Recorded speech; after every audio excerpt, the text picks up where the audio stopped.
ఖమ్మం జిల్లాలో కురుస్తున్న భారీ వర్షాలకు సంబంధించిన పూర్తి డీటెయిల్స్ మా ప్రతినిధి సాంబా లైవ్ లో అందిస్తారు. సాంబా, చెప్పండి, ఖమ్మం పట్టణాన్ని వరద ఇంతగా ముంచెత్తుతున్న నేపథ్యంలో ముగ్గురు మంత్రులున్నా పట్టించుకోవడం లేదని ఇప్పటిదాకా మనం జనాలు ఆగ్రహం వ్యక్తం చేసిన సందర్భం చూసినాం. అసలు ఇప్పటి వరకు ఎలాంటి సహాయక చర్యలు చేపట్టకపోవడాన్ని ఎలా చూడొచ్చంటారు? సాయిమాధవి 10 మంది కాంగ్రెస్ ఎమ్మెల్యేలు ఉన్నారు. అందులో ముగ్గురు మంత్రులు ఉన్నారు. అధికారులు, అధికారిక యంత్రాంగం మొత్తం ఖమ్మం జిల్లా అంతా కూడా ఉన్నప్పటికీ కూడా ప్రజల ప్రాణాలు అరచేతిలో పెట్టుకొని వరద నీటిలో బిక్కుబిక్కుమంటూ గడుపుతున్నారు.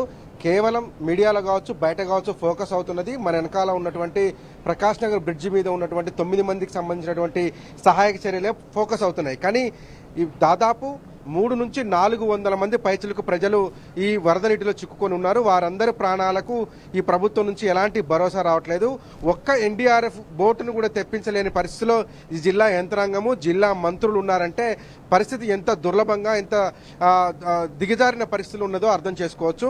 ఉదయం 8-9 గంటల నుంచి మొదలైనటువంటి వరద ఉధృతి ఇప్పుడు దాదాపు 7 అంటే 6 కావస్తుంది. అంటే 7-8 గంటల పాటు ప్రజలు వరదలో చిక్కుకొని మంచినీళ్లు తాగడానికి లేక, తినడానికి తిండి లేక, కరెంటు లేదు, వాళ్ళ ఫోన్లలో ఛార్జింగ్ లేదు, ఎవరికైనా ఫోన్ చేసి సాయం అడిగేటువంటి పరిస్థితి లేదు.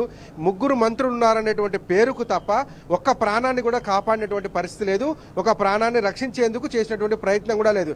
ఇది మనం చెప్తున్నది కాదు, సాక్షాత్ ఖమ్మం ప్రజలే ఇంతకుముందు అన్ని టీవీ ఛానళ్లతో మాట్లాడుతున్నటువంటి పరిస్థితి. ఏడుస్తున్నారు, అయ్యో మమ్మల్ని కాపాడేటువంటి నాదుడే లేడా అని. మనం చూడొచ్చు, ప్రస్తుతం ప్రకాష్ నగర్ లో ఉన్నటువంటి 9 మంది ఎవరైతే ప్రకాష్ నగర్ బ్రిడ్జి మీద చిక్కుకున్నారో వారిని కాపాడేందుకు ప్రయత్నం చేస్తున్నటువంటి డ్రోన్ కూడా అందులో వరదలో చిక్కుకున్నటువంటి వారి కుటుంబీకులు, వారి స్థానికులు, వారి స్నేహితులు ఏర్పాటు చేసుకున్నటువంటి డ్రోన్ అది. 2 డ్రోన్లను వాళ్ళు ఏర్పాటు చేసుకొని ఆ డ్రోన్ల ద్వారా మంచినీళ్లు, ఆహారము, వారికి అవసరమైనటువంటి లైఫ్ జాకెట్లు పంపుతున్నారు. ఆ లైఫ్ జాకెట్లు కూడా ప్రభుత్వం సమకూర్చలేదు. కేవలం వాళ్ళ దగ్గర 4-5 లైఫ్ జాకెట్లు ఉంటే అవి మాత్రం అధికారులు వాడుకుంటున్నామని చెప్పారు. 2 లైఫ్ జాకెట్లు ఇచ్చారు. కానీ పైన 9 మంది ఉన్నారు. అందులో వృద్ధులు, పిల్లలు కూడా ఉన్నారు, యువకులు ఉన్నారు. వారెవరికి కూడా లైఫ్ జాకెట్లు ఇవ్వకపోతే ప్రత్యక్షంగా ఉన్నటువంటి స్థానికులే ఆ లైఫ్ జాకెట్ల కోసం వేరే వాళ్ళతో మాట్లాడి బయట తీసుకొచ్చి వాటిని ఇచ్చినటువంటి పరిస్థితి కనబడతా ఉంది. ఖమ్మం నగరంలో ఒక్క ఏరియాలో ఒక ఏరియా కాదు, ఇక్కడ నుంచి మొదలుకుంటే, ఇది మనం ప్రకాష్ నగర్ లో ఉన్నాం, ఇక్కడ నుంచి మొదలుకుంటే ఇదే మున్నేరుకు 2 వైపులా, ఒకవైపు పాలేరు నియోజకవర్గం ఉంటుంది, మరొక వైపు ఖమ్మం నియోజకవర్గం ఉంటుంది. 2 నియోజకవర్గాల్లో దాదాపుగా 20-25 గ్రామాలలో 400-500 మంది జనం వరద నీటిలో చిక్కుకొని ఉన్నారు. కూసుమంచులో ఉన్నటువంటి 6గురిలో 3గురిని మాత్రమే రక్షించినటువంటి పరిస్థితి ఇప్పటిదాకా మనకున్న అప్డేట్ తప్ప, అది కూడా స్థానికులే రక్షించుకున్నారు తప్ప ఏ అధికారులు కానీ, ఏ ఎమ్మెల్యే కానీ, ఏ మంత్రి కానీ రక్షించినటువంటి పాపాన పోలేదు. ఉదయం నుంచి ఒకటే మాట, వస్తుంది హెలికాప్టర్ వస్తుంది అనేటువంటి చెప్పినాడు తప్ప ఇప్పటి వరకు హెలికాప్టర్ వచ్చినటువంటి పరిస్థితి లేదు. ఇక ఖమ్మం నగరంలో చెప్పుకున్నట్లయితే కనుక ప్రకాష్ నగర్ 3 టౌన్ ఏరియా, తర్వాత మోతీ నగర్ నుంచి మొదలు పెడితే అక్కడ ఉన్నటువంటి ప్రకాష్ నగర్ కావచ్చు, దానవాయిగూడెం పార్క్ వరకు ఇరువైపులా, ఇటు జలగం నగర్ కావచ్చు, దాని తర్వాత ఉన్నటువంటి పెద్దతండా కావచ్చు, అటువైపు ఉన్నటువంటి కరుణగిరి కావచ్చు, ఆ పక్కన ఉన్నటువంటి పోలేపల్లి, తర్వాత తీర్థాల, అట్లాగే రాజీవ్ గృహకల్ప కాలనీ మొత్తం కూడా నీటిలో మునిగిపోయినటువంటి పరిస్థితి కనపడుతుంది. రాజీవ్ గృహకల్ప ఒక్క దగ్గరే 200 కుటుంబాల పైచిలకు మంది ప్రజలు రాజీవ్ గృహకల్ప ఏదైతే గత రాజశేఖర రెడ్డి ప్రభుత్వంలో కట్టి ఎవరికి కేటాయించకుండా వదిలేసినటువంటి ఉన్నటువంటి వాటిలోకి వెళ్ళి తలదాచుకుంటున్నారు. కరుణగిరిలో మనకు 10ల సంఖ్యలో ఫోన్ కాల్స్ వచ్చాయి. ఏ ఫోన్ కాల్ వచ్చినా మా డాబా మీద 8 నుంచి 9 మంది 10 మంది ఉన్నామండి, ఒక బోటు పంపించి మమ్మల్ని కాపాడండి అని టీ న్యూస్ రిక్వెస్ట్ చేస్తున్నారు. మనం కూడా స్థానిక అధికారులకు చెప్పడం తప్ప ఏమీ చేయలేని పరిస్థితి కనిపిస్తుంది. దాదాపు గంటన్నర క్రితం బీఆర్ఎస్ పార్టీకి సంబంధించినటువంటి రాజ్యసభ సభ్యులు వద్దిరాజు రవిచంద్ర స్పందించారు. ఆయన డిఫెన్స్ మినిస్ట్రీకి ఖమ్మం నగరంలో నెలకొన్నటువంటి దుస్థితిని, ఇక్కడ ప్రభుత్వం అచేతనంగా ఉన్నటువంటి వ్యవహారాన్ని వారికి బ్రీఫ్ చేసి కనీసం 1 లేదా 2 హెలికాప్టర్లను కనుక డిఫెన్స్ వారిని సమకూర్చినట్లయితే కొంత ప్రజల ప్రాణాలు కాపాడేటువంటి ఆస్కారం ఉంటుందని ఆయన రిక్వెస్ట్ మేరకు వైజాగ్ నుంచి హెలికాప్టర్లు పంపుతామని అధికారులు చెప్పినట్టుగా ఆయన మన దృష్టికి తీసుకొచ్చారు. వైజాగ్ డిఫెన్స్ హెలికాప్టర్ వస్తే కనుక ఇక్కడ ప్రజల ప్రాణాలు బయటపడేటువంటి ఆస్కారం ఉంటుంది. ప్రకాష్ నగర్ లో 9 మంది మనం ఉన్నారు. అట్లాగే తీర్థాల దగ్గర ఒక మామిడి తోటలో 5గురు యువకులు చిక్కుకొని ఉన్నారు. అట్లాగే వాలియాతండ, ఖమ్మం రూరల్ మండలం వాలియాతండలో ఒకే ఇంట్లో 10 మంది చిక్కుకొని ఉన్నారు.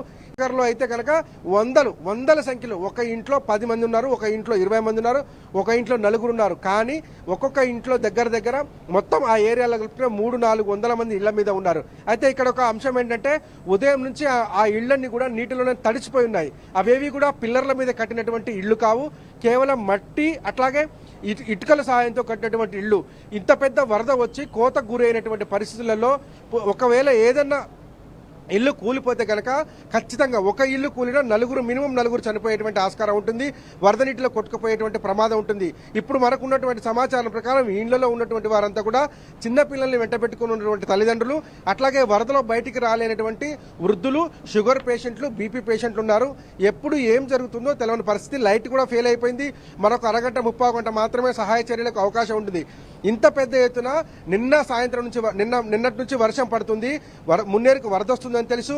గతంలో 30 అడుగుల వరద వచ్చినప్పుడు అప్పుడున్నటువంటి మంత్రి పువ్వాడ అజయ్ కుమార్ ఏ రకంగా సెక్యూర్ చేసి ప్రజల ప్రాణాలను కాపాడారు అనేటువంటి విషయం ఇక్కడ అధికారులకు తెలుసు, స్థానిక ప్రజానికానికి తెలుసు, మొత్తానికి తెలుసు. కానీ ఒక్క బోటును సమకూర్చుకోవడంలో కూడా అధికారులు చొరవ చూపలేదని చెప్పాలి. ప్రజాప్రతినిధులకు అసలు దీని మీద అవగాహన లేదా, లేకపోతే ప్రజల ప్రాణాలు పోతే పోయినాయి అనుకున్నారో ఏమో తెలియదు. కానీ ఒక్క బోటు కూడా సహకరించేటువంటి ప్రయత్నం చేయలేదు. అసలు ఎన్డీఆర్ఎఫ్ సిబ్బంది ఈ ఖమ్మం చుట్టుపక్కల ఎక్కడా లేనటువంటి పరిస్థితి కనిపిస్తుంది.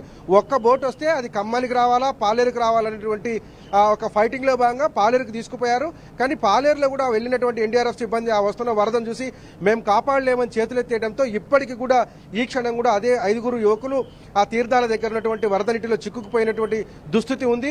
ఏ ఒక్కరిని కూడా ఈ ప్రభుత్వం రక్షించలేదు, ఏ ఒక్కరికి కూడా భరోసా ఇవ్వలేదు అనేటువంటిది ప్రజలు ఆహాకారాలు చేస్తూ పెద్ద ఎత్తున ఈ ప్రభుత్వం మీద శాపనార్థాలు పెడుతున్నారు. మొదటి సంవత్సరం వచ్చినటువంటి వరదల్ని ఎదుర్కోలేక ఒక్క హెలికాప్టర్ను పంపలేక ఒక ఎన్డీఆర్ఎఫ్ బోటును సమకూర్చలేని ఈ ప్రభుత్వం ఎందుకని కూడా ప్రజలు ప్రశ్నిస్తున్నారు. దీనికి సమాధానం చెప్పేటువంటి నాదుడు కూడా లేడు, ఎవరు కూడా ఫీల్డ్లో ఉన్నటువంటి పరిస్థితి లేదు. వచ్చినటువంటి మంత్రులు ఇప్పుడు బయలుదేరారని చెప్తున్నారు. వారు వచ్చే వరకు 7-8 అయ్యేటట్టుంది. మొత్తం లైట్ ఫెయిల్ అయిపోతుంది కాబట్టి సహాయ చర్యలు జరిగేటువంటి ఆస్కారం లేదు. ఈ రాత్రి బతుకుతే అది భగవంతుడి దయ తప్ప ఈ ప్రభుత్వం చేసినటువంటి సాయంగా భావించాల్సిన అవసరం లేదు. ఎందుకంటే వాళ్ళకి కావాల్సినటువంటి మంచినీళ్లు కానీ కనీసం తినడానికి ఒక 2 ఇడ్లీ పంపేటువంటి పరిస్థితి కూడా ఈ ప్రభుత్వం ముందుకు చూపలేదు. అది బాధితులే స్వయంగా చెప్పారు. బాధితుల యొక్క ఫోన్ కాల్తో మనం మాట్లాడినప్పుడు ఉండాలా, ఈ వరదలో కొట్టుకుపోవాలా, మమ్మల్ని బతకనిస్తారా, చంపేస్తారా అని వారు ప్రశ్నిస్తున్నటువంటి పరిస్థితి కనబడుతుంది. వారి కోసం ఉదయం నుంచి ఇక్కడే ఈ వరద నీటిలో పడిగాపులు కాస్తున్నటువంటి కుటుంబ సభ్యుల రోదన మిన్నంటుతున్నటువంటి పరిస్థితి. కానీ ప్రభుత్వం నుంచి మాత్రం ఎలాంటి చలనం లేదు. ఒకటే మాట చెప్తున్నారు, హెలికాప్టర్ వస్తుంది, హైదరాబాద్ నుంచి వస్తుందనో మాట చెప్తున్నారు. గతంలో అశ్వరావుపేట పెద్దవాగు పొంగినప్పుడు నెల 10 రోజుల క్రితం జరిగినప్పుడు కూడా ప్రభుత్వం ఇంతే నిర్లక్ష్యంగా వ్యవహరించినప్పుడు ఏలూరు నుంచి వచ్చినటువంటి ఆంధ్ర హెలికాప్టర్ అక్కడ ఉన్నటువంటి 20 మందిని రక్షిస్తే అప్పుడున్నటువంటి మంత్రులు మేం మాట్లాడి హెలికాప్టర్ తెప్పించుకున్నామని క్లెయిమ్ చేసినటువంటి దుస్థితి కూడా ఆ రోజు నెలకొంది. ఈ రోజు కూడా అదే పరిస్థితి. ఆంధ్రప్రదేశ్ నుంచి హెలికాప్టర్ వస్తే తప్ప ఈ ఖమ్మం నగరంలో ఉన్నటువంటి 300-400 మంది వరదలో చిక్కున్నటువంటి వారి పరిస్థితి బయటపడేటువంటి ఆస్కారం లేదు. అయితే ముందస్తుగా ఈ 9 మందిని మాత్రం రెస్క్యూ చేసేందుకు అధికారులు ఇక్కడ కేంద్రీకృతమై ఉన్నారు, ఇక్కడ ఫోకస్ చేసి ఉన్నారు. వీరిని మాత్రం రెస్క్యూ చేసేటువంటి పరిస్థితి కనపడుతుంది. కానీ మరి వెంకటేశ్వర నగరు, బొక్కలగడ్డ, తర్వాత సారథి నగరు, జలగం నగరు, పెద్దతండ, అట్లాగే కరుణగిరి, దాని తర్వాత ఉన్నటువంటి రాజగృహకల్ప ఏరియా, ఈ ఏరియాలో ఉన్నటువంటి ఇండ్ల మీద ఉన్నటువంటి ప్రజల సంగతి ఇక దేవుడు ఎరగాలి. ఇంకాసేపట్లో ఇంకో అరగంటలోనూ ఇంకో 30 గంటలోనూ లైట్ డిమ్ అయిపోతే కనుక ఈ మాత్రం సహాయ చర్యలు కూడా ఉండవు, మీడియా సపోర్ట్ కూడా ఉండదు. ఎందుకంటే మీడియా చూపుతుంది, మీడియా చెప్తుంది అనేటువంటి దాంతోనే కొంత చలనం వచ్చేటువంటి ఆస్కారం ఉంటుంది. ఇక ఇంకో గంటన్నర పోతే మీడియా కూడా ఏం చేయలేనటువంటి పరిస్థితి. ఎందుకంటే లైట్ ఫెయిల్ అవుతుంది, మనం కూడా ఈ అంశాలను లైవ్ లో చూపించలేనటువంటి దుస్థితి ఉంటుంది. కాబట్టి ప్రజల ప్రాణాలిక దేవుడే దిక్కు తప్ప ఈ ప్రభుత్వం కాపాడుతుందనేటువంటి నమ్మకం వాళ్ళలో అయితే కనిపించట్లేదు. ఆ విషయాన్ని ప్రజలు కూడా చాలా స్పష్టంగా చెప్పారు. 3 మంత్రులు మాకేం ఎరగబెట్టారు, మొదటి సంవత్సరం వరదల్ని ఎదుర్కోలేనటువంటి పరిస్థితుల్లో మీరుంటే మాకేం భరోసా ఇస్తారని వాళ్ళు చెప్తున్నారు. Sai Madhavi. Right Samba, thanks for the updates.